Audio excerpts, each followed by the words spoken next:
इसलिए उन्होंने पहले उस आदमी को बाहर निकालने की योजना बनाई। लेकिन तभी उस औरत की नजर जमीन पर पड़ी जहां एक इंजेक्शन की सुई पड़ी थी और साथ ही उस आदमी के कानों से लगातार खून बह रहा था। उसी वक्त दरवाजे के बाहर एक बख्तरबंद गाड़ी आकर रुकी। सभी लोगों ने सोचा कि शायद उन्हें बचाने कोई आया है। वे सभी दरवाजे पर हाथ हिलाकर चिल्लाने लगे। लेकिन अजीब बात यह थी कि पूरी तरह से हथियारों से लैस उन सैनिकों ने उन्हें बचाने की कोशिश नहीं की, बल्कि उन्होंने बार के बाहर एक एक करके टायरों को सजाया और फिर फ्लेम थ्रोअर से आग लगा दी। आग लगाने के बाद वे तुरंत वहां से चले गए। उसी समय टीवी पर एक खबर दिखाई गई जिसमें कहा गया कि उस बार में आग लग गई है और पुलिस व दमकल विभाग ने पूरे इलाके को सील कर दिया है। उस आदमी की आंखें दो बल्बों की तरह चमक रही थीं, जैसे कि वो किसी भयानक वायरस से संक्रमित हो चुका हो। थोड़ी ही देर में वो आदमी तेजी से जमीन पर गिर पड़ा और बस मुझे मत छूना कहकर उसकी मौत हो गई। दाढ़ी वाले आदमी ने उसका मोबाइल उठाया जिसमें पता चला कि वो एक सैनिक अधिकारी था। मोबाइल में अफ्रीका में खींची गई ढेर सारी तस्वीरें थीं। इससे सबको शक हुआ कि शायद वो आदमी इबोला वायरस से संक्रमित था और इसी वजह से सरकार बार से बाहर निकलने वालों को गोली मार रही थी ताकि संक्रमण न फैले। दाढ़ी वाला आदमी उस सैन्य अधिकारी के फोन से रेस्क्यू कॉल करने की कोशिश करने लगा।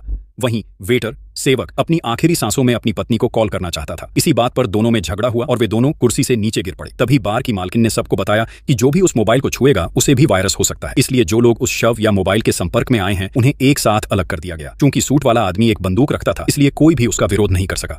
लेकिन किसी को यह नहीं पता था कि बार की मालकिन का यह फैसला उन तीनों की जान ले लेगा। संक्रमण के खतरे से 5 लोगों को अलग करने के लिए सूट वाला आदमी ने बंदूक तानकर उन्हें जबरन एक तहखाने में भेज दिया, लेकिन एक भिखारी वहां नहीं जाना चाहता था।